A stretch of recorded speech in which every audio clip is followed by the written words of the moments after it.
Salve, senhoras e senhores, rapaziada em geral. Estou aqui com o Márcio Guerra Canto, super músico, professor de música, produtor musical e youtuber. Youtuber sem nenhuma pecha de preconceito nisso, né, Márcio? De jeito nenhum, eu adoro falar que sou youtuber. Bacana, Adoro. bacana, E eu quero bacana. saber antes de qualquer coisa, tá tudo bem com vocês? Tá tudo bem com vocês? Porque comigo tá tudo bem aqui. Tá tudo bem com você aí também?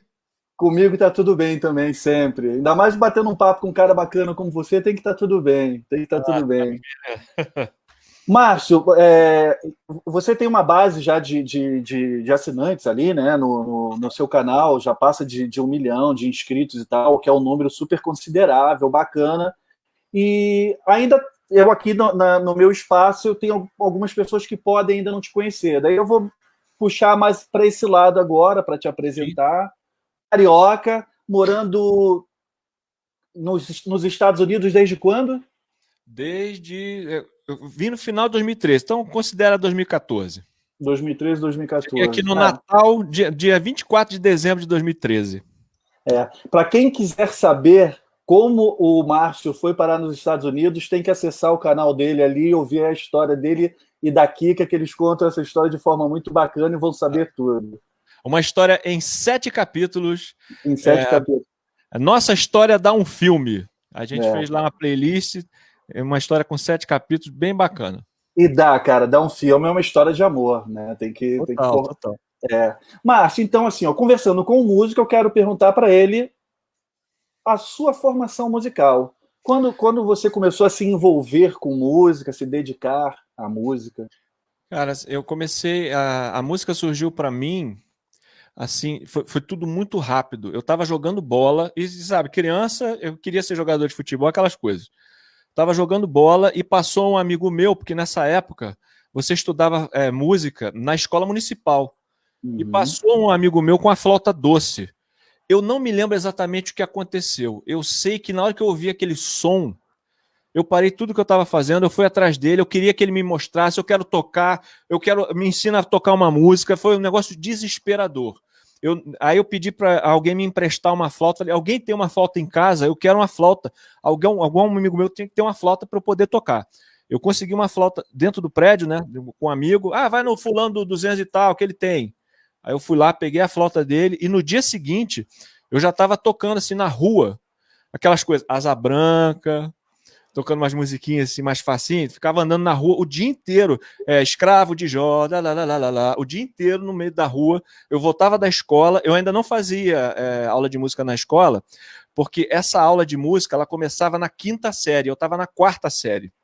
E não tinha aula de música. E é por isso que eu fiquei tão espantado com esse meu amigo, porque ele estava voltando da escola e eu estava jogando bola, porque eu estudava de manhã e ele estudava à tarde.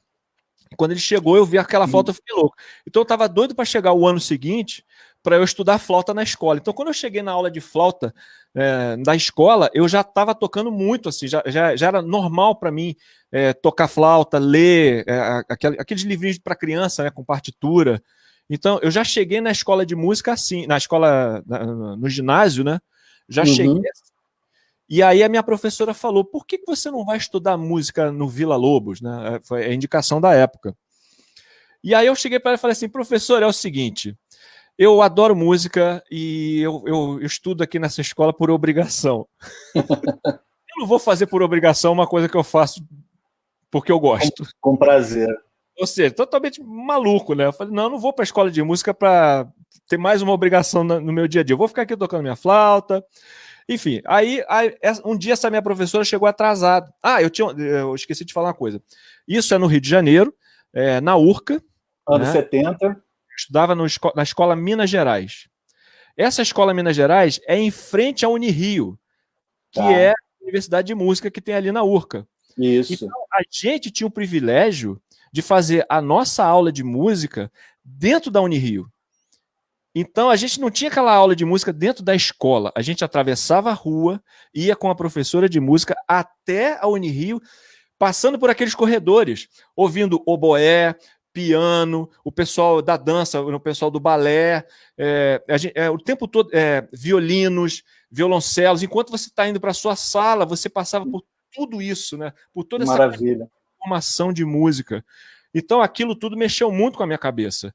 Assim, eu falei, cara, isso aqui é sensacional. Esses sons é o mesmo som que eu ouço no disco, é o mesmo som que eu ouço quando eu vejo um filme, e são pessoas que estão tocando, então aquilo mexeu demais. A música, nesse momento da minha formação ali como criança, foi muito importante.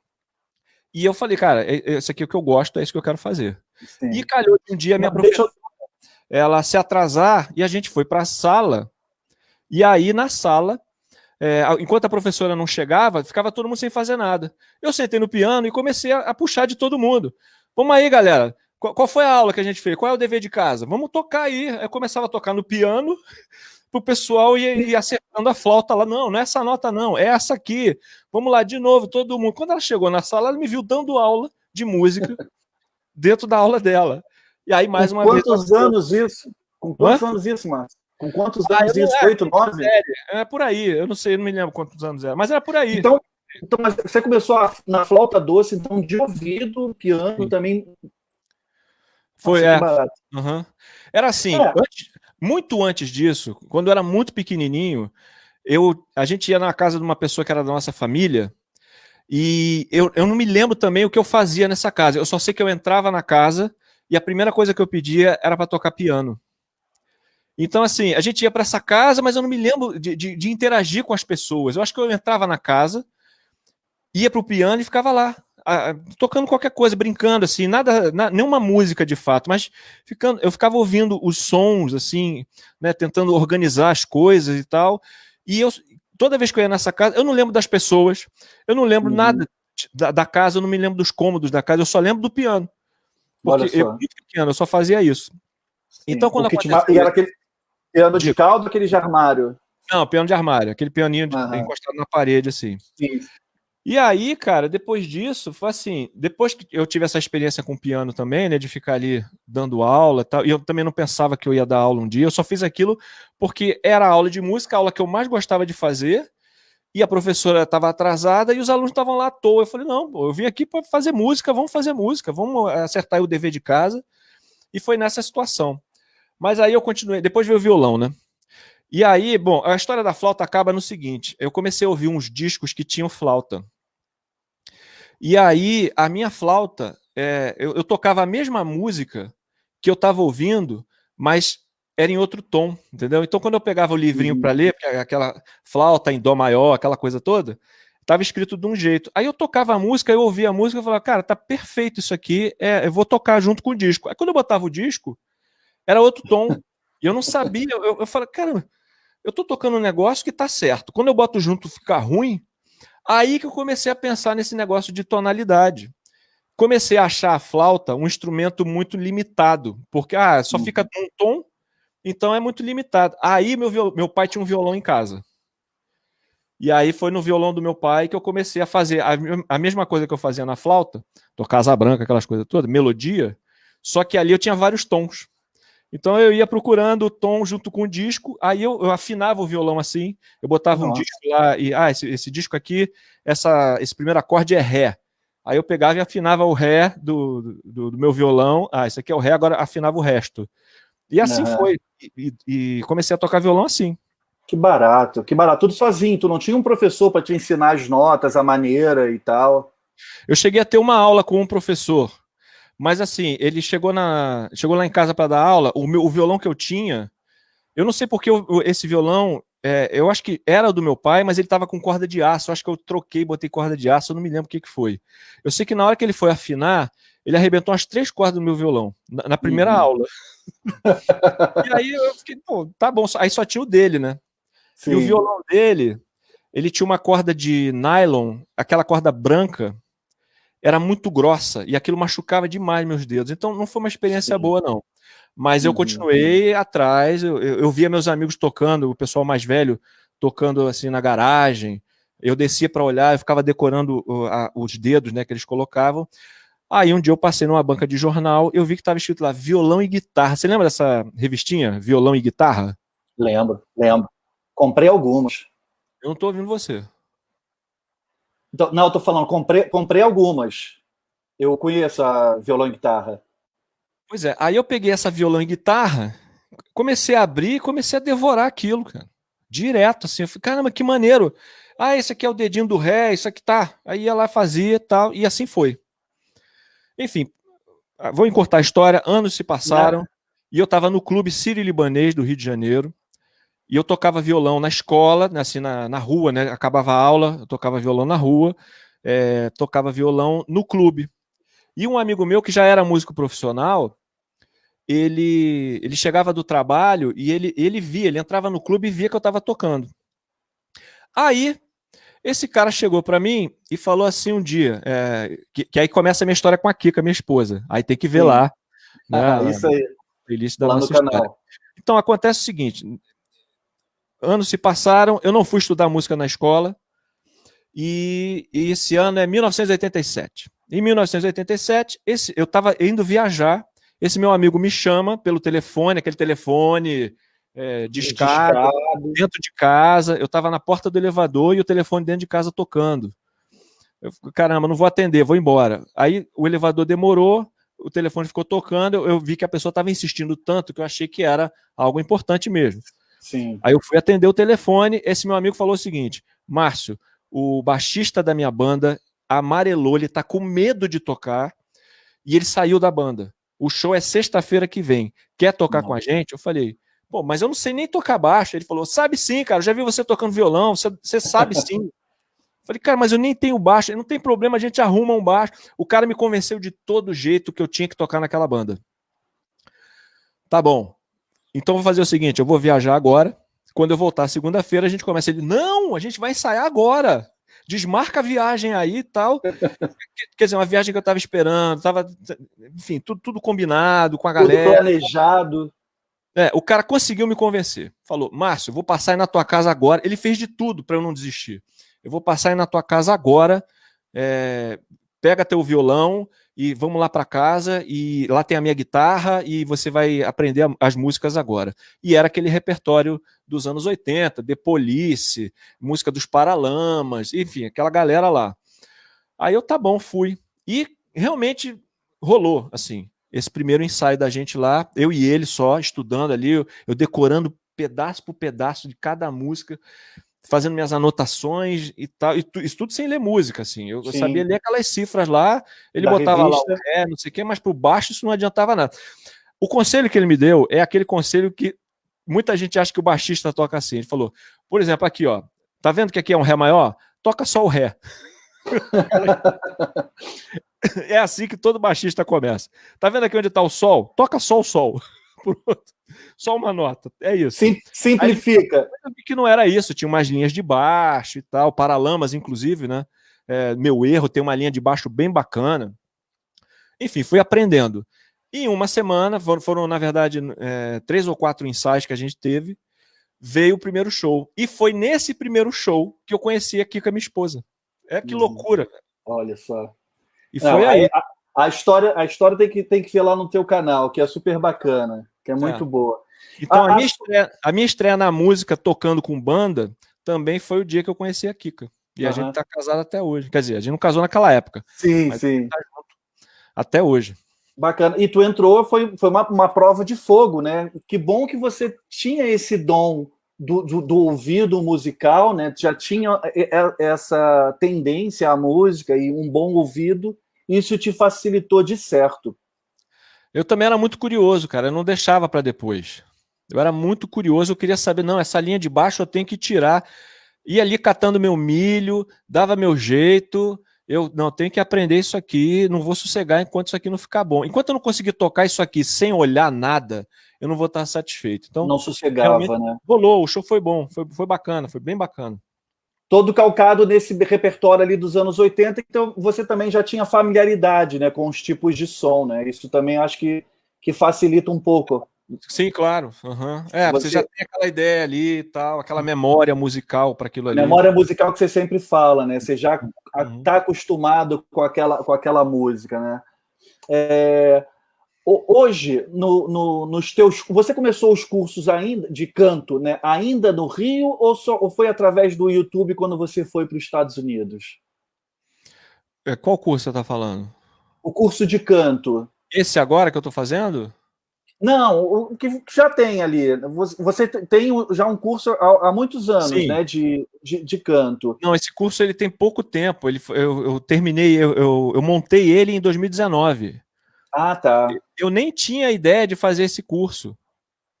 Eu montei ele em 2019 porque me procuraram falando, Márcio, por que você não pega todo esse conhecimento que você coloca no YouTube e não transforma isso num curso? Eu falei, cara, para começar, eu sei que existe uma deficiência dentro de todo esse mercado online de música, que é a questão da afinação. Né? Eu nunca tinha feito um curso meu, nunca tinha montado um curso meu por causa disso, porque eu sentia essa falta. Como é que eu vou dizer para uma pessoa fazer um exercício sozinho em casa e falar para ela assim, ó, você vai fazer esse exercício sozinho, mas não desafina não, hein? A pessoa não sabe o que é isso. Né? Então eu pensei, não, para eu começar um curso de canto, eu tenho que começar fazendo um curso de afinação de voz para as pessoas entenderem como isso funciona, até para ela poder fazer depois uma aula de canto, fazer uma gravação, fazer um show ao vivo, sabendo dos conceitos da afinação primeiro. E foi o que eu fiz. Que foi o curso que eu lancei no final de 2019, eu acho.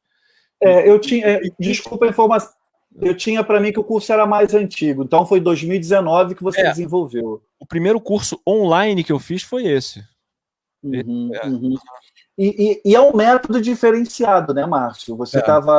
A gente estava conversando ali antes dos bastidores, é um método diferenciado. Você não lê música, né? Você não vai ler partitura e tudo, e é para qualquer pessoa. Você acha que qualquer pessoa é capaz de cantar afinado? Sim. Tendo força de vontade, fazendo as aulas direitinho. Uhum. Né? Porque muitas pessoas, às vezes, têm um certo receio.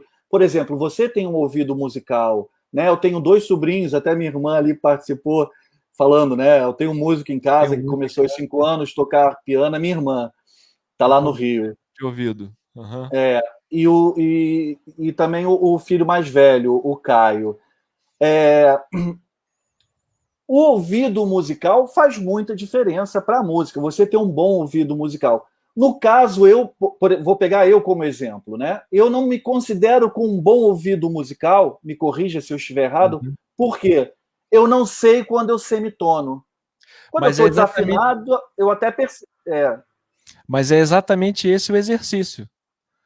No curso, eu separo em 3 momentos. Porque assim, é como se você pensasse, qualquer pessoa que faz aula de canto, ela tem que passar por essas 3 etapas, que é exercitar o ouvido musical, a memória musical e o aparelho fonador. Geralmente, a pessoa que faz aula de canto, ela chega numa aula de canto e só exercita a voz. E acaba não passando por essa percepção. Né? Então, assim, o ouvido musical, ele pode ser treinado. Né? E a minha ideia nesse curso, quando eu montei ele, era justamente isso, mostrar visualmente, através do som e através do visual, o que é uma desafinação. Então tem uma série de... Eu primeiro mostro como é que é, eu mostro o gráfico. Olha, isso aqui é uma nota certa, isso aqui é uma nota... Ó, vê que ela está tremendo aqui, porque ela não está batendo com a outra, está desafinada, uma está um pouco mais aguda, a outra está mais grave. Então eu mostro vários exemplos disso. Beleza, entendeu o conceito? Agora, tudo prático, tudo na prática. Você tem que ouvir e pegar as coisas. Não pegou? Ouve de novo, até encontrar, porque uma hora você vai ouvir. Uma hora você vai... Ih, caramba, percebi. Tem um negócio batendo aqui, tem um tremido dentro do meu ouvido. Ah, isso aqui é desafinação? Agora entendi. Agora que você entendeu, vamos exercitar isso. Vamos pegar várias situações que você tem que, com o seu ouvido, catar. Ah, isso aqui está afinado. Ah, isso aqui está desafinado. Ah, isso aqui está afinado, isso aqui está desafinado. Até você ganhar essa segurança. E até o momento em que você começa a acertar sozinho. Né? No começo vai errar uma, vai acertar outra. Igual um videogame, né? Você vai passando das fases. No começo, aqui, não é por aqui que eu vou. Ah, não estou ouvindo direito. Ah, tá, beleza, agora já estou ouvindo melhor, vou fazer de novo, com calma, vou repetir esse exercício. Ouvir, vou para o próximo. Aí, logo em seguida, a gente parte para memorização, que é um outro problema também que acontece com a afinação, né? Que eu separo em 3 pontos mesmo. A pessoa ela tem que desenvolver o ouvido musical e, em seguida, a sua memória musical. E depois o aparelho fonador, que é a última fase. Né? Muitas vezes na aula de canto tradicional, você não tem isso separado. Você é tudo ali ao mesmo tempo. Eu sei porque eu dei aula há muitos anos e era assim. Né? Você ia dando aula, dando aula, dando aula, e um dia o aluno cantava bem, e na semana seguinte ele não cantava bem. Qual é o erro?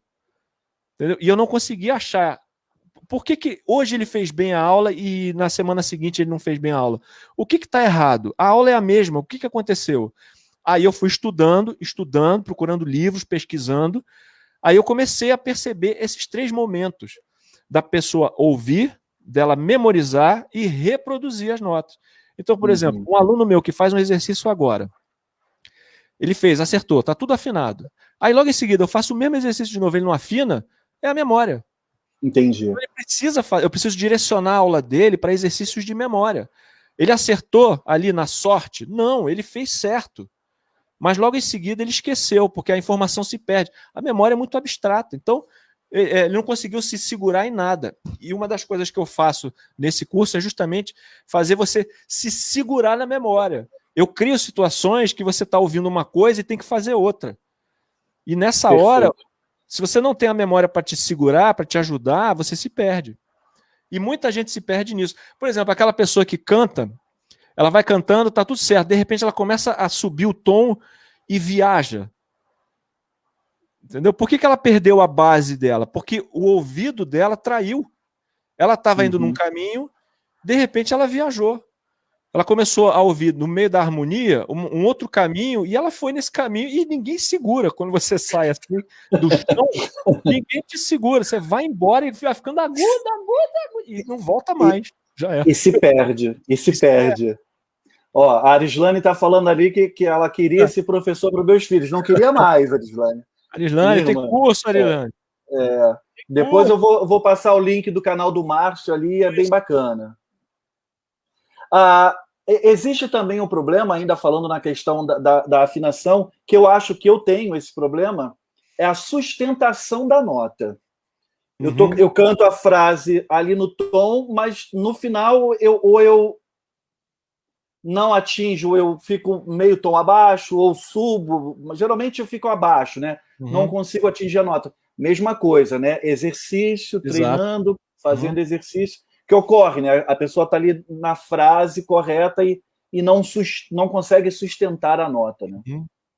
Por exemplo, você já viu um músico muito bom tocando um instrumento? Já viu. Agora pede para ele cantar. Quantas vezes você não viu um bom pianista ou um bom violonista tocando muito bem, um instrumentista, tá? Tocando muito bem. Mas quando você pede para ele cantar qualquer coisa, ele canta tudo desafinado.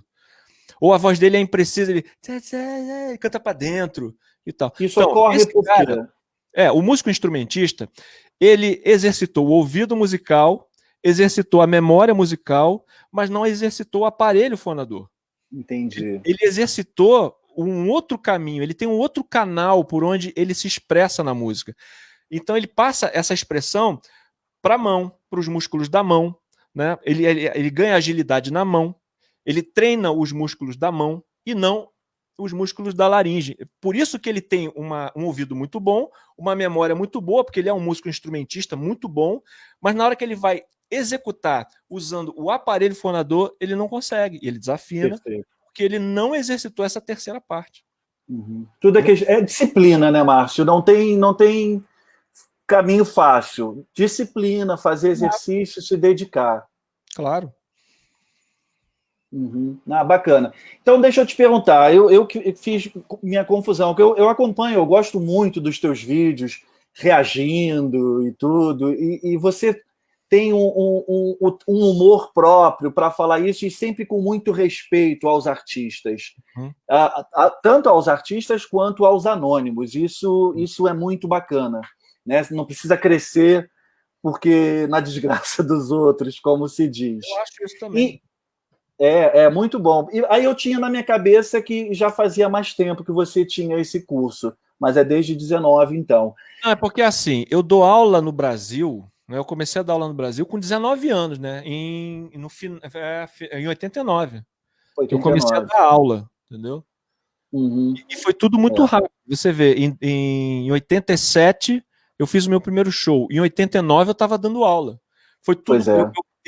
Eu de fato engoli música, mastiguei música, respirei música o dia inteiro. E não era de outra forma para mim. Eu estava muito envolvido com aquilo. E quando eu me vi, eu estava dando aula. Uhum. Não, bacana. Tá aqui o ex-prefeito de Guaramirim aqui nos prestigiando, lá de Santa Catarina, atualmente vereador ali de Guaramirim pelo MDB, nos prestigiando. Bacana. Opa. Márcio, sim, tu falou, aconteceu tudo muito rápido, tudo por essa familiarização que você já tinha com a música, a questão do ouvido e tal, é dom, né, que a gente tem. O YouTube começa quando na sua vida? O YouTube, dessa forma, ele começa... Dessa forma, ele começa em 2011. E eu não sei porquê, assim, quer dizer, dá para saber, né? Eu nunca me imaginei, na hora de gravar vídeo, fazendo qualquer outra coisa que não fosse relacionada à música.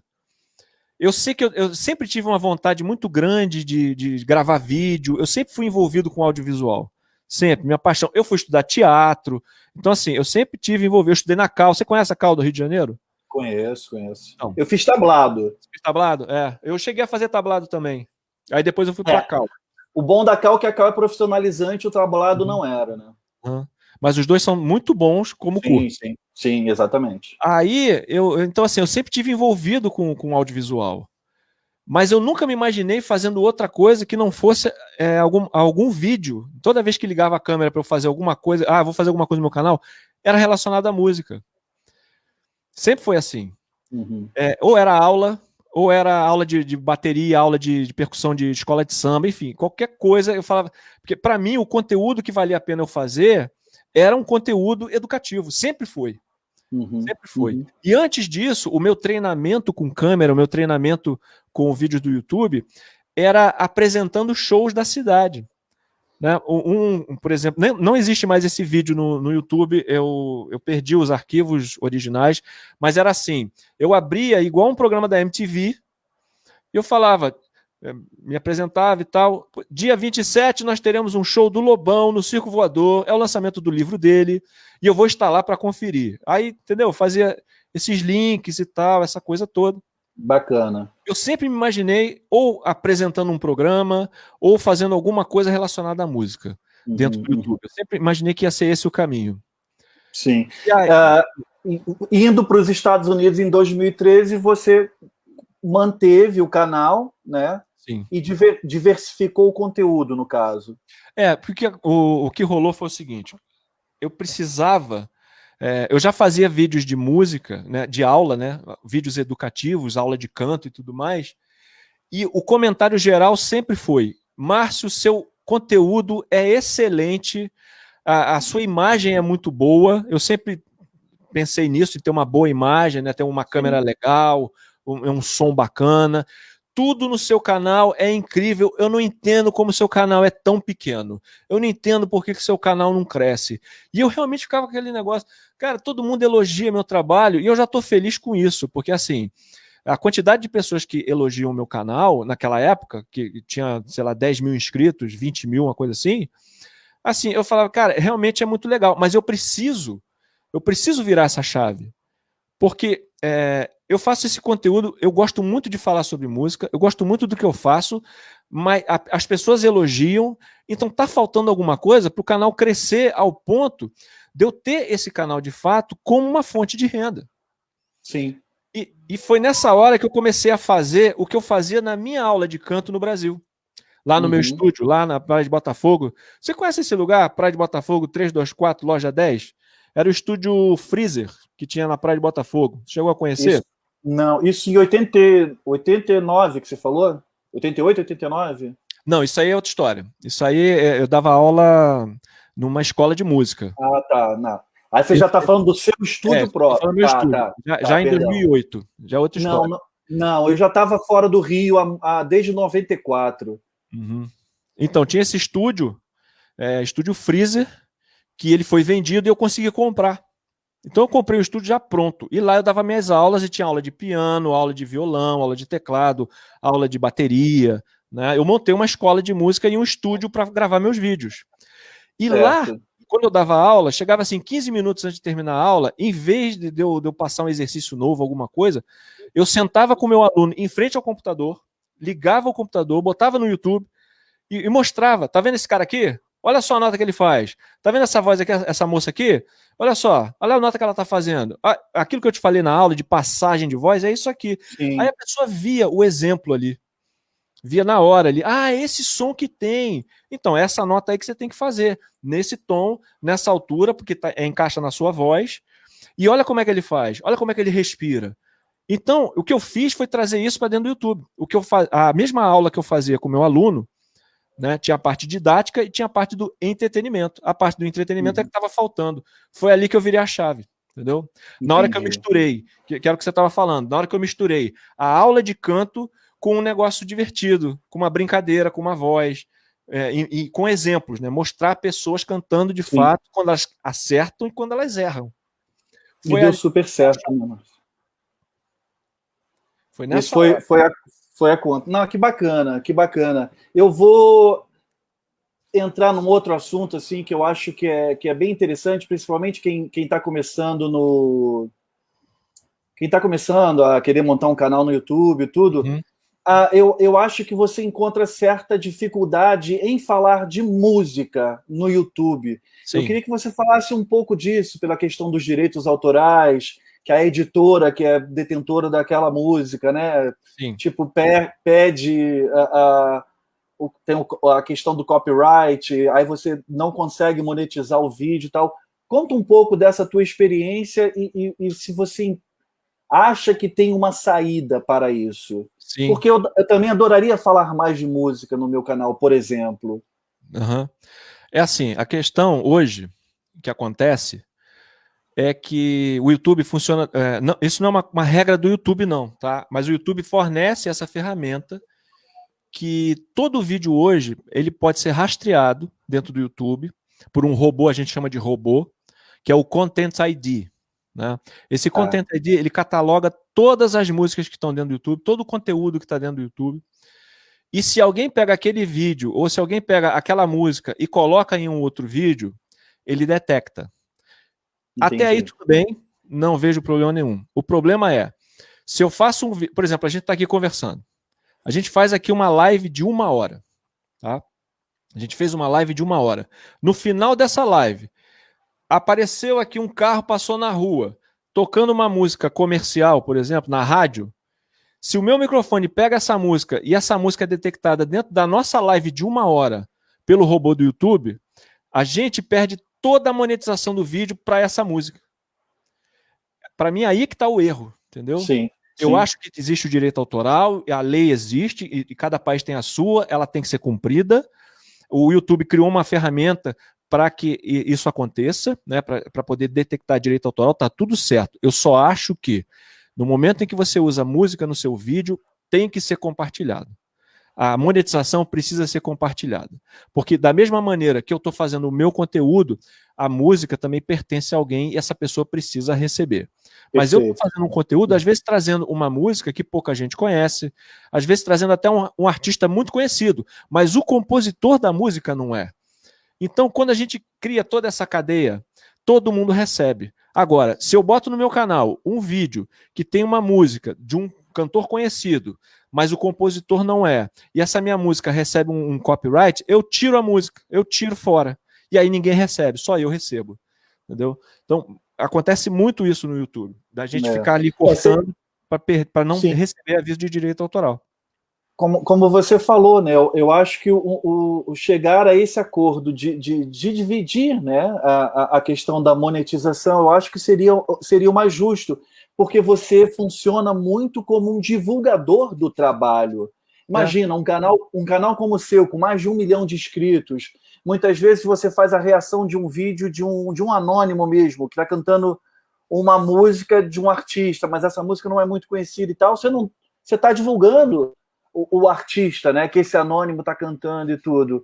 E aquilo que você falou, pô, de repente uma live tua de 1 hora, toca um trecho da música e você não consegue monetização, ou seja, o autor da música, né, o editor da música merece, sim, né, a monetização, mas você também, porque você também está trabalhando. Né? Exato. Isso é uma questão interessante.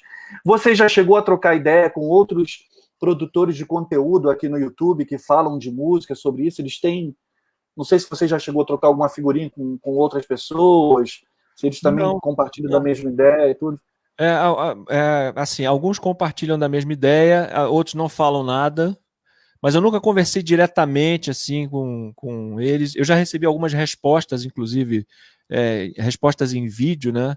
De que essa minha ideia de compartilhar não vai dar certo.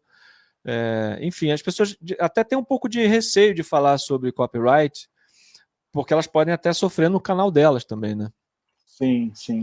Sim. Eu acho que é um assunto muito novo também, muita gente não sabe, e também tem outra coisa, é um assunto muito chato para quem assiste um vídeo por entretenimento, entendeu? Sim. É um assunto muito nosso, de bastidores, que o grande público realmente não se interessa. Muita gente compra a minha briga, fala, mas Márcio, eu conheci fulano por sua causa, eu só conheci esse cantor aí que você falou porque eu vi no teu vídeo. Sim, eu sim, conheci aquela cantora lá por causa do teu vídeo, eu sei que vários que conheceram o artista. Pô, legal isso que você falou desse cara, fui lá ver o trabalho dele no canal dele, me inscrevi, o cara é bom mesmo e tal. Então, isso acontece. Mas para o público, falar sobre direito autoral, sobre copyright, essas coisas, é um assunto bem chato e é mais nosso de bastidores. Então, não rola muito papo, assim. A gente não costuma conversar muito sobre isso. É uma boa pauta. Eu acho uma pauta interessantíssima, porque a gente só vai conseguir abrir essa porta para a monetização compartilhada se a gente ficar falando disso sempre. Exatamente. Eu acho que, nesse ponto, mais criadores de conteúdo... Eu vou te dar um exemplo de um canal que eu assino, eu estava fazendo propaganda aqui, mas com o maior prazer, assim como eu faço do teu, porque são bons conteúdos, que é o Alta Fidelidade. É de um jornalista também, do Luiz Felipe Carneiro, e o conteúdo dele é muito bacana, e ele optou desde o começo não botar trecho de música nenhuma. Exato. Então se perde muito. Por exemplo, ele traz assim um top 10 de discos de jazz e ele não sabe, ele só fala da música, mas não tem a música para ilustrar. Perde muito, né? Porque se você tivesse, eu falei, pô, realmente o que o cara tá falando, eu me interessei mais, assim, vou ouvir. E mais do que isso, o que é que tem de mais você pegar e fazer uma playlist, tipo, você quer fazer um vídeo, os 10 discos de jazz que eu mais gosto. O que que tem de mais você mostrar isso para o seu público? Qual é o problema que tem nisso? Às vezes, a maioria nem sabe que disco é, conhece a música, mas não sabe quem é o autor, né? Conhece a música, mas não sabe em que álbum tá, não sabe onde procurar, e você vai lá, você fez uma lista com os 10 mais que você gosta. Qual é o problema disso? Qual é o problema de compartilhar essa monetização? E outra coisa que acontece, você faz uma lista de 10 mais. São 10 artistas diferentes, 10 álbuns diferentes, 10 compositores diferentes, tudo diferente. Mas se você receber o copyright de um deles, esse um vai ficar com a monetização de todos os outros. Tem isso também. Pois é. Entendeu? Não é uma coisa, não é algo justo, assim, como você falou, acho que precisa se debater, é uma boa pauta, mas tem que haver uma mobilização, né? Como tudo na internet, tem que haver uma mobilização. Não adianta só o Márcio Guerra ficar ali falando, né? Eu acho que uma voz nem sempre consegue fazer a diferença. 10 vozes já tem um volume, 15, 20, né? Quanto mais pessoas... E o YouTube é isso. Hoje ele é um... Por exemplo, eu não tenho mais TV a cabo na minha casa. Eu tenho serviços de streaming e o YouTube já nos canais que eu separei ali, que eu assino. Né? Então, assim, eu vejo o YouTube como eu via a TV, até alguns anos atrás. Porque são conteúdos de cultura pop, os assuntos que me interessam. E cada vez tem canais com conteúdos muito bem produzidos. Aquilo que você falou, que você sempre prezou com boa imagem, bom áudio e tudo. Por que não incentivar isso, né, no produtor de conteúdo? É delicado, assim, eu fico... Mas, voltando a falar, vamos falar de coisa boa, falar de música, né? Vamos lá. Falar de música. O jornalista que eu entrevistei aqui na primeira live assim, de retorno do Pitadas do Sal, o Ricardo Alexandre, ele tem uma frase que eu concordo um pouco com ele, que falar de música é tão bom ou mais do que ouvir música. A gente é da mesma geração. um menino na Zona Sul e um garoto da Zona Norte, né? Mas tivemos as mesmas influências musicais, crescemos nos anos 70, você é de 70, de 71, ouvindo muito rádio, muito MPB, né? Muito Caetano, Gil, Novos Baianos, Maria Bethânia, Gal. E os anos 80 a gente teve o boom do rock nacional, que para mim foi uma época fantástica. Para mim também. Que bom. Eu queria que você falasse um pouco disso, assim, como músico, né? Dessa tua experiência, como você recebeu ali a... Acho que a Blitz foi a primeira banda considerada a ir para o mainstream, né? E abrir as portas e os olhos da gravadora. Como você recebeu esse impacto ali? Bom, pra você ter uma ideia, a minha carreira musical começou por causa disso, né? Foi justamente um show que me chamaram como convidado para tocar baixo e o repertório era esse, né? Era Blitz, era The Police, era esse repertório. O repertório dos anos 80, né? Não tinha outra coisa, a gente só ouvia isso, né? Legião Urbana, o Barão Vermelho e tudo mais. Cara, era sensacional.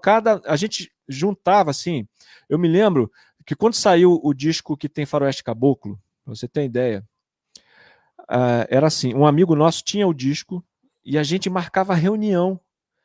Ia todo mundo para casa dele, porque nem todo mundo, todo moleque, ninguém tinha dinheiro para comprar disco. Então a gente juntava assim todo mundo para ir no dia tal na casa do cara, para a gente sentar e ficar ouvindo as músicas do disco novo do Legião Urbana. Isso era muito gostoso. E aí a gente, quando ouvia Faroeste Caboclo, tinha um negócio daquela música que era assim, dava uma... Eu não sei o que acontecia, todo mundo queria aprender a letra. Todo mundo era um desafio, era um desafio. Exatamente. E assim, quando começou essa onda, que a gente não chamava de rock dos anos 80, né? Mas quando começou essa onda de ter bandas de rock do jeito que veio, né, nos anos 80, assim, cara, eu, por exemplo, só ouvia a maioria que eu ouvia, eu gostava muito de The Police, claro, e outras que vieram, The Cure também, que o pessoal adorava ouvir, mas ali no começo, cara, a maioria era assim que saiu o Paralamas, né, assim que saiu o disco do Paralamas, Cinema Mudo, aquela coisa toda, toda aquela galera ali, eu só ouvia aquilo, era o dia inteiro e botava na rádio, estava tocando, chegava em casa, botava, a gente, cada um tinha um disco e a gente pegava aquelas fitinhas, né, fazia regravação na fitinha cassete e ficava em casa. As nossas playlists eram em fitas cassetes. Exatamente. Eram as playlists. Eu também, Márcio, eu lembro da primeira vez que eu ouvi Você Não Soube Me Amar no rádio de pilha de um amigo meu na rua do bairro de Bento Ribeiro, onde eu morava. Eu tinha 82, eu tinha 11 anos. Aquilo foi um impacto tão forte na minha vida que eu digo assim, que a Blitz mudou a minha vida. Por conta da Blitz, eu fui fazer teatro, por conta da Blitz, eu aprendi a tocar gaita, por conta da Blitz, eu tive as minhas bandas, por conta da Blitz, eu tenho o meu apelido, o Sal é um apelido do Evandro, da novela Top Model, né, que ele fazia o papel de Saldanha, o apelido veio daí, desde aí, quando eu tinha 17, 18 anos, e através da Blitz me abriu a porta, ali Lulu Santos, Marina, o próprio Guilherme Arantes, aí depois Paralamas de Sucesso, como você estava falando, Barão Vermelho. Eu descobri que Clarice Lispector não foi na escola, foi através de uma entrevista do Cazuza, o Cazuza falando que era a escritora predileta dela. Eu curti o Cazuza, eu falei, pô, se o Cazuza gosta de Clarice Lispector, a Clarice Lispector deve ser legal, eu vou querer saber qual é dela. Então, assim, foi uma fase tão fervilhante para a gente ali, né, que principalmente para nós que vivíamos num grande centro como o Rio de Janeiro, que a gente tinha esse contato de ir no Circo Voador, de ir no Teatro Ipanema, né, de ir no Canecão, ver esses shows, ou ao ar livre, ali no Arpoador e tudo. Foi muito rico isso. Você sente que a música atual perdeu um pouco dessa essência romântica, assim, ou até instrutiva? Eu acho assim, eu não gosto de falar, na minha época era melhor, não sou saudosista nesse sentido, mas eu acho que a música do mainstream da década de 80, da década de 90, te abria novos horizontes. Com certeza. Te abria novos campos. Eu não vejo a música atual fazendo isso. Como você vê? Cara, assim, é só você perceber que não existem mais bandas. Já começa aí. Você vê, por exemplo, se você pegar a história do Paralamas, a história do Lobão, a história de como surgiu os engenheiros do Havaí, se você pegar todos, você vai ver que são histórias parecidas. A gente se conheceu na escola, tá, tá, tá, tá, tá, tá. A gente se conheceu no clube, tá, tá, tá. A gente se mudou para Brasília, e aí um estudava numa escola, aí se encontrava não sei aonde. Então, tinha sempre essa ligação. Eles tinham um lugar em comum. Se você reparar hoje, não tem banda. O que você tem é artista solo. Né? Ou você dupla sertaneja. Solo, e você tem grupos que são formados por empresas. Né? Você vê esses grupos, tem 5... agora tem muita onda do K-pop. É exatamente isso. É uma empresa que junta um monte de garoto do K-pop, né, da Coreia, junta aqueles meninos lá e monta um produto. Né? Aí você vai ver a história, né? Quando eu vou ler a história desses grupos, é tudo assim, fulano de tal, empresário do mercado não sei do que, abre um selo e monta uma banda, monta um grupo. Tudo é assim. A diferença lá para os anos 80, por exemplo, era justamente essa. Fulano estudava química não sei aonde, aí conheceu o Herbert Viana, que estudava uma outra matéria, aí eles fizeram juntos a música Química. Entendeu? Era essa a referência. Sim, Os músicos daquela época, eles viviam realmente aquilo que eles estavam cantando. Aquela história do óculos do Herbert Viana, né? Por que você não olha para mim? Aquela coisa toda, porque eu uso óculos. Porque ele era míope, né? Isso era a realidade deles. Entendeu? E de vários míopes como eu que viviam na época. Pois é, então, o Traje a Rigor, que via com aquele humor deles, né? Rebelde sem causa, né? Por que sem causa? Porque meus pais me tratam muito bem e eu sou rebelde sem causa nenhuma. Né? Então, todas aquelas crítica. Tô esperando tinha uma crítica social imbuída ali, tinha sempre um toque, uma mensagem, né? Então, isso hoje o que você tem é um monte de música programada, um monte de gente escrevendo. Às vezes você tem 5, 6 compositores para uma pessoa cantar, e muitas vezes a música não tem nem 3, 4 frases diferentes, entendeu? Você precisa de 6, 7 pessoas para escrever isso. Né? Antigamente você tinha pessoas escrevendo letras inteiras sem repetir uma palavra. Verdade. E hoje você tem o oposto disso. Né? Eu tenho reparado muito, Márcio, você tocou num ponto interessante. Desde a época aqui, ó, né? Beatles. Era 2 que faziam, um fazia letra, outro fazia música, ou ao contrário e tal, né? E hoje em dia, acompanhando The Voice, por exemplo, galera que quiser a cobertura ali do The Voice, acompanhar dos comentários do Márcio, depois o Márcio deixa aí o endereço certinho da roxinha, né, Márcio? Isso, mas, assim, e segunda-feira, já que você falou do The Voice, segunda-feira tem sempre o resumo no canal, tá? Eu pego a live do The Voice, eu separo ali os candidatos e boto tudo direitinho no YouTube. É o vídeo de segunda-feira. Assim, ó, antigamente, até os anos 90, era 1, 2 compositores, 3 no máximo. Hoje, às vezes, vai cantar uma música no The Voice, não agora no The Voice, mais que o repertório está bem mais bacana para mim. Mas, assim, o de normal e tal, aí, pô, eu comento com a minha esposa, eu não conheço essa música. Aí aparece o nome da música e 6, 8 compositores.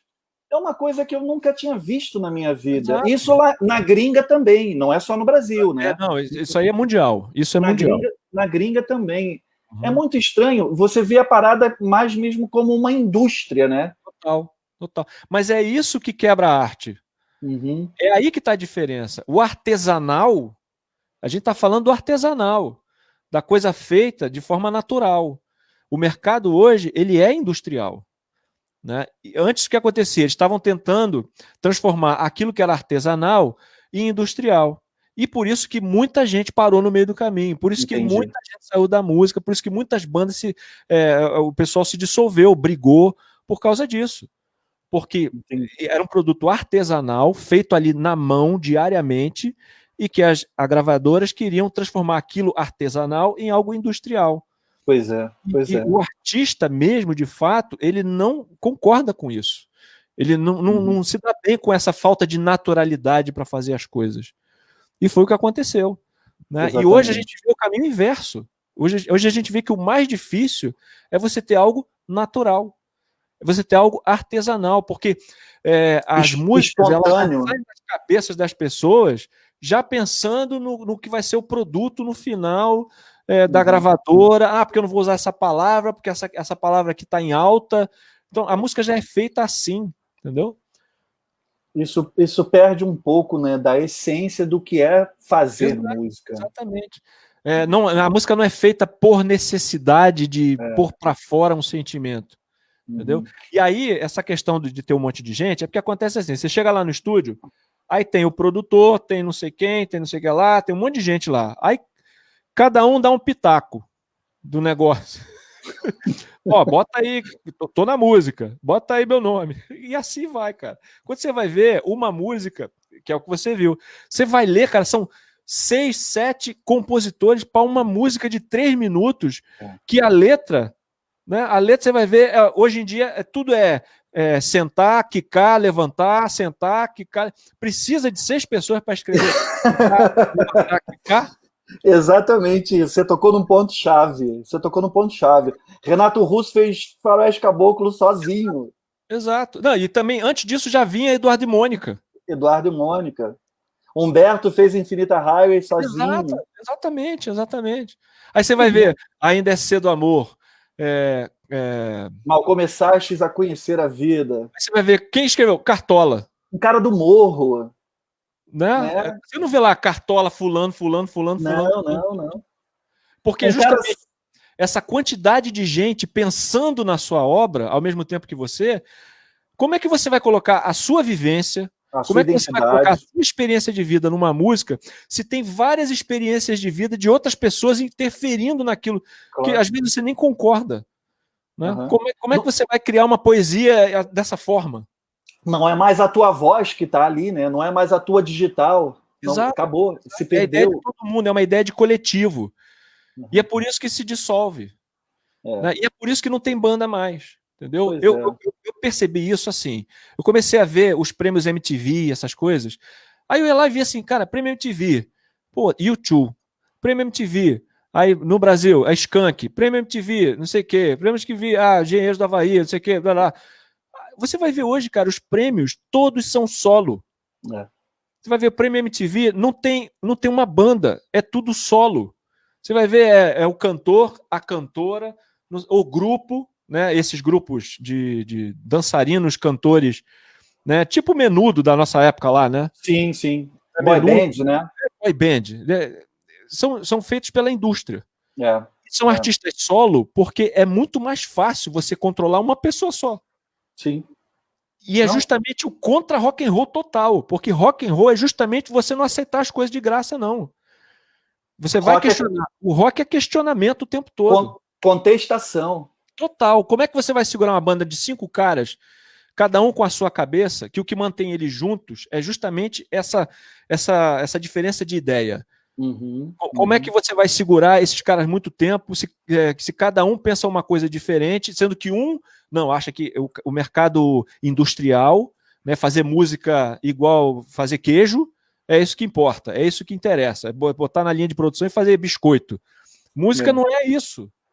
Né? Não é você fazer as coisas assim... Linha de montagem. Né? Música é você sentar com seus amigos e fazer letra, e fazer música, e ficar tocando ali. Você vai ver os depoimentos do Nando Reis, depoimento do próprio menino do Skank que eu falei agora, o Samuel Rosa. Você vai ver, você vai falar, como é que nasceu a música tal? A gente um dia pegou a letra, estava aqui, eu estava com a letra na mão, a gente estava aqui em casa, eu comecei a tocar o violão, e a letra foi saindo, a melodia foi saindo, aí eu e o Nando Reis juntamos aqui e fizemos uma música. Não foi assim, não. Hoje, segunda-feira, nós vamos nos juntar para fazer 12 músicas em escala. Essa vai para fulana, essa vai para fulano, esse aqui vai gravar. Não é assim, cara. Tem gente que faz isso muito bem, né? Tem gente que sabe fazer música industrial muito bem. Tem ali a receita de bolo. Mas, cara, assim, o resultado é esse, né? O que você recebe a contraindicação é essa, né? Você vai ser industrial? Beleza, vai se dar bem? Vai. Mas você vai perder algo muito interessante fazendo esse. Porque quando você começa a fazer isso todo dia e exercita isso, você começa a perder a outra sensibilidade que você tinha. Perde a alma, eu acho. Márcio, a gente tá. Eu não vou me alongar muito mais, eu queria ler aqui mais uns comentários para os amigos e os seguidores aqui não ficarem com ciúmes. Aqui, ó, o Felipe Pacheco, grande sal, show de bate-papo. Opa, tamo junto. O Mauro Pinheiro Cruz, ele também tem um canal bacana, ele fala de música, ele é um colecionador de vinil ferrenho, assim, tem muitas pérolas. O último disco dele falando do primeiro do Genesis, que o Phil Collins fez os vocais, que o Peter Gabriel já tinha saído. Sal acompanhando Joia. Rodrigo Nogueira, que é aquilo que a gente estava falando, ó, conheci alguns artistas pelo canal do Márcio Guerra. Opa. É isso, ó. Coisa boa, coisa boa. O Irã, antes de tudo, deixa um abraço saudoso ao Sal, desejando sucesso a ambos. O lado comercial, diante da virtualidade, trouxe também certos caminhos perigosos. Opa! Tamo junto! Tamo junto. Deixa eu ver aqui, ó. Aprendendo, o Mauro de novo, aprendendo bastante. Bacana, que bom, Mauro. A gente fica feliz. Eu acredito, eu posso falar pelo Márcio também. A gente sempre fica feliz quando consegue passar um pouco do nosso conhecimento e aprender também, né, com a galera que comenta, que troca ideia com a gente. Sou fã número 1 esse lance de ir na casa de um amigo escutar um disco que eu falei, isso é mágico. Cara, isso se perdeu, isso não volta. Né? Não volta. Aquilo que você falou, eu lembro de um amigo meu, que não está mais entre nós, que comprou o disco da Legião, esse que tinha Faroeste Caboclo, que é o Legião Urbana 3, né? É o 3. Que tinha Faroeste Caboclo, tinha Angra dos Reis e tudo. Isso, é isso aí. A gente se reunia na casa, ou então passava assim, uma semana na casa de um amigo, né? E a gente tocava. O César comprava o do Lulu Santos, eu comprava o do Rádio Táxi, aí o outro amigo comprava o do The Smiths, e a gente trocava, gravava a fitinha. Isso se perdeu, e eu concordo com o que o Mauro falou aqui, isso era mágico. Nossa, você se reunia com o pessoal para ouvir música, no vinil ainda por cima. E tinha toda a arte, né, do álbum, tinha o encarte, a ficha técnica. Eu adorava ler sobre quem gravou, onde foi gravado. Ó, o Irã está falando aqui, ó, o boom do rock nacional no início dos anos 80 foi marcante. Todavia, vale ressaltar a influência da Jovem Guarda, por exemplo, sobre os pais do que investiram e criaram as bandas. O que acham? Concordo. Não sei se o Márcio partilha dessa ideia. Total. A influência da Jovem Guarda, da Tropicália, né, de Raul Seixas, de Secos e Molhados, Rita Lee. Acho que isso tudo estava influenciando também ali o rock dos anos 80. Aí veio aquele espírito do punk no final dos anos 70. Vamos fazer, a gente não precisa tocar milhares de notas por segundo. Dá para fazer música com 3 acordes e passar nossa mensagem. Mas concordo, Irã. É isso aí.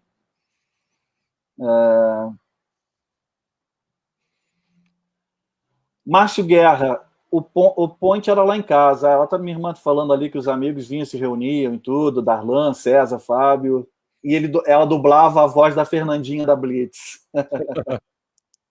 E tinha isso também, né? Tinha. Se reunia para fazer também, cantar e fazer, cada um faz uma voz. Blitz tinha muito isso, né, cara? É uma história total, né? A história muito teatral. Aquela história do você não soube me amar desde o início. Ninguém falava aquilo, né? Ninguém falava daquele jeito, ninguém levava aquele tipo de humor para a música daquela forma. Aquilo realmente foi muito marcante. E aquela história do Circo Voador, que começou ali no Arpoador, cara, aquilo foi um fenômeno, assim. E aí, assim, foi uma sucessão de coisas sensacionais, né? A história do Circo Voador, o tipo de música que o pessoal estava fazendo. Aí veio o Rock in Rio em 85. Que foi um outro boom do rock nacional, né? Total. Aí veio ali a RPM, cara, que foi o mais próximo que eu considero que a gente teve da bitomania no Brasil. Assim. Total, é RPM, isso aí. A RPM era loucura, assim. E era muito bom. O Titãs, que quando gravou o Cabeça ali em 86, lançou o Cabeça Dinossauro, acho que é de 85, 86, também foi um marco e tudo. Tem até uma historinha para te contar disso aí. Me conte. Eu tava perto da Tijuca ali. Enfim, Rio Comprido. Tá. Essa história da gente ir para casa dos amigos ouvir música, eu estava lá no Rio Comprido e foi todo mundo para casa de uma pessoa para a gente ouvir alguns discos. Cara, assim, os pais, todo mundo, a família toda que estava lá, não, os mais velhos, né? Nós éramos adolescentes e tinha os mais velhos. Sim. Os mais velhos amarradões ouvindo Bichos Escrotos. A gente tá lá, todo mundo amarradão e todo mundo da casa assim curtindo o som, porque o som do Titãs é muito bom, entendeu? A gravação, o que eles imprimiram naquele disco estava muito bem gravado. Então, produção do Liminha. A música era ótimo, mas aí chegava um momento do palavrão. Assim, habitado. Nessa hora, eu me lembro exatamente. Sempre que eu falo do Titãs, eu lembro desse momento. Era tocar esse pedaço e você ouvir aquele barulho da agulha. O pai, a mãe, alguém da casa, a avó, tirando o disco, arrancando a vitrola. Assim. Nessa Porque hora. Não podia. Porque não podia. Isso é muito marcado na minha cabeça. Tem duas coisas que eu lembro. Eu lembro desse som na hora que vinha o palavrão, alguém tirava o disco. Não, esse disco aqui eu não quero ouvir, não. Essa música aqui eu não quero aqui na minha casa, não. Eu me lembrava, na hora eu ligo as duas coisas. Eu ligo isso, aquele xizinho. Você lembra disso no vinil da Blitz? Né, do primeiro disco. Primeiro disco da Blitz, que foi rabiscado pela censura. As duas últimas faixas do lado B, lembro. Então, na hora que eu ouvi esse barulho eu me lembrei exatamente dessa cena. Sim. Porque, na verdade, era a mesma coisa, né? Era a censura dos dois lados. Quer dizer que a música é boa, você tá aí dançando, tá amarradão, mas quando vem um palavrão, a música ficou ruim. É isso? Sim, mas não isso pode. Claro que é. Para quem não sabe, assim, o Márcio contou a história dele, o lance dos riscos do disco da Blitz, quem não era da época, a Blitz lançou o primeiro LP, já estava praticamente prensado, e a radiodifusão foi proibida pela censura federal. A gente vivia ainda sob a ditadura, e a censura federal proibiu a radiodifusão das duas últimas faixas do álbum da Blitz, do lado B, que eram as faixas Cruel, Esquizofrenético Blues e Ela Quer Morar Comigo na Lua. Numa forma de protesto, a banda, de acordo com o produtor, eles riscaram com prego a matriz do disco, né, que prensava os vinis, para sair daquele jeito. Olha, eles proibiram, e aqui, vocês não vão poder ouvir e tal. Exatamente. E eu acho que isso é rock and roll pra caramba, né? Se comprava o vinil, ele já vinha riscado, as duas músicas riscadas no final. E as pessoas, eu tentava ouvir, né? Botava moeda em cima do braço da agulha para ver se fazia um peso. Acabava, quebrava as agulhas inteiras e a gente não ouvia nada. Você falou do palavrão do Bichos Escroto, tinha um palavrão do Faroeste Caboclo, que embora ainda já estava o processo democrático e tal, né? Já tinha acabado, de certa forma, a censura, as duas faixas, tanto o Bicho Escroto como o Faroeste Caboclo, foram proibidos pela censura federal também. Mas as rádios compraram o barulho, pagavam multa e executavam as canções. Isso a gente não vê mais hoje em dia também, né, cara? Tinha uma rádio que fazia muito que mostrava as coisas pra gente, eu não lembro agora o nome. Era de Niterói. Fluminense, a maldita. Isso aí, isso. Fluminense. Maldita Fluminense. A Fluminense tocava as fitas demos das bandas, cara. Fita demo da Legião, do Kid Abelha, Paralamas. A Fluminense era uma inovadora e grande incentivadora do rock nacional. Foi uma parceria muito bacana no início dos anos 80, a Rádio Fluminense e o Circo Voador, porque as bandas tocavam na Rádio Fluminense e você assistia elas ao vivo no Circo Voador. Isso era um combinado perfeito. O Mauro fez um comentário aqui que eu achei também bem interessante, Mauro. Eu queria ver um The Voice com composições próprias, o que iria sair. Pois Interessante a ideia, né? Quem sabe aí, eu não sei se é o Boninho também que cuida do formato. Lembro quando acabou a Blitz, o meu primo chorava muito, eu chorava muito. Foi como tivesse acabado os Beatles para mim. A minha mulher, Márcio, está falando aqui, o pior de tudo é constatar que esse coletivo é horrível. As letras ninguém merece. Do excesso de compositores das músicas, né? Não acrescenta nada. Concordo com você, por isso que eu sou casado contigo. Ó, a Dalva de Oliveira cantava suas emoções, diz o Irã.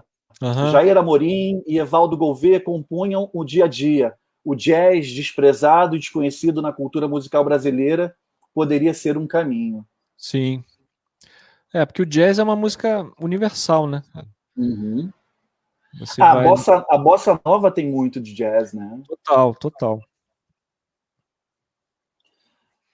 É um período de grande escassez musical atualmente, o Mauro está falando. Espero que uma próxima geração resgate esse sentido de banda. Eu acho que vai acontecer isso em algum momento, assim. É como se você fizesse uma volta assim, né? Só que em vez de fazer a volta e parar no mesmo lugar, é como se você andasse assim, né? As coisas são meio cíclicas, né? Anos e anos e anos subindo, e aí em algum momento o pessoal vai encher o saco disso e vai ouvir uma música com uma letra, que é uma poesia, e vai falar, nossa, que coisa legal! Eu não sabia que isso existia. Agora a moda é fazer música longa, com letra, com sentimento, com história para contar. Eu acho que em algum momento eu torço para que isso aconteça. Eu torço junto. Sullivan é comercial sem perder a emoção. Acho que ele está se referindo ao Michael Sullivan, né? Que é um compositor desse de carreira. Sim, concordo. Agora, o compositor de carreira não é o problema. Não, né? Nunca foi. Profissionais que têm uma facilidade para escrever, é um dom. Né? O problema é quando você dá esse dom de fazer uma música para você para 10 pessoas ao mesmo tempo. Entendeu? Como tu falou, o compositor nunca foi problema. Tá aí Cole Porter, Gershwin, que não nos deixa mentir, né? Que tem vários artistas que gravaram esses compositores fenomenais e tudo. Valeu, Sal e Márcio. Opa. Amei conhecer o Márcio Guerra. Opa. Pô, já fico feliz de ter feito o convite ao Márcio. Ó. Quando tudo ficou digital, a qualidade começou a cair, seja revista, jornal, música, capa de disco, por exemplo. Tem banda 100% digital que nem capa tem. A gente estava falando aqui, né, com o Márcio sobre a arte dos álbuns e tudo. Márcio, eu não quero mais tomar teu tempo. Eu sei que você tem uma outra live com a Kika, sua querida esposa. Manda um beijo para ela, que ela é uma queridona também. Eu te agradeço demais, mais uma vez, a gentileza de aceitar o meu convite por participar dessa live. Eu adorei o papo, né? Aquilo que a gente fala, a gente se deixar, a gente vai conversando, surge um assunto, puxa o outro e assim vai. Eu quero deixar esses momentos finais aqui para você, falar do seu trabalho, do seu canal e dar um recado aí para o seu público também. Bom, primeiro agradecer a todo mundo que está aí, agradecer você pelo convite. Falar de música é sempre bom, né? E é bom que a gente vai lembrando das coisas assim e vai falando dessa época maravilhosa. Tem outras épocas maravilhosas também. Cada um tem a sua época maravilhosa, a gente sabe disso. E é muito bom recordar tudo isso. Te agradeço demais, né, da gente poder conversar. E a gente agora vai manter mais contato, te dar aquela força lá, né, no teu conteúdo, te dar umas dicas e tudo mais. Obrigado. Consultoria ali por nota 10. E é isso. Agora, deixa eu dar só mais um recado, que eu estou fazendo uma pesquisa, porque assim, muita gente me pede para fazer um concurso de voz. Só que eu preciso saber quem é muita gente, né? Quantas pessoas são. Então tem muita gente, é muito vago. Eu estou fazendo uma pesquisa, e nessa pesquisa tem um formuláriozinho lá para preencher, para a gente saber mais ou menos a idade das pessoas, quem se interessa em um concurso de voz, né? Para a gente fazer um concurso de voz. E tem lá a sugestão, né, para o pessoal, enfim, uma pesquisa bem curta para a gente saber, para a gente ter um número para apresentar esse número para uma empresa, né, que pode ser que essa empresa entre com a gente para poder organizar tudo isso desse concurso que a gente quer fazer, um concurso de canto, entendeu? Um concurso de cover. E é isso. Então, a gente tá começando mais informações. Oi? Mais informações, acesse o canal do Márcio, isso. né, Márcio? Assim, na descrição dos meus vídeos tem lá o primeiro link na descrição, é o link para essa pesquisa. E se você entrar no meu Instagram, por exemplo, tem ali o perfil, embaixo tem um link também, chama Linktree. Ali dentro, o primeiro link é o link dessa pesquisa. Eu vou deixar os links também dos seus canais, das suas redes sociais aqui para os meus seguidores. E vamos trocando essa figurinha, e é sempre bom falar sobre música. Foi um prazer. Qualquer dia a gente combina um outro assunto aí para bater papo também. Isso aí. Querido, aquele abraço, brigadão. Juiz, hein? Juiz, hein?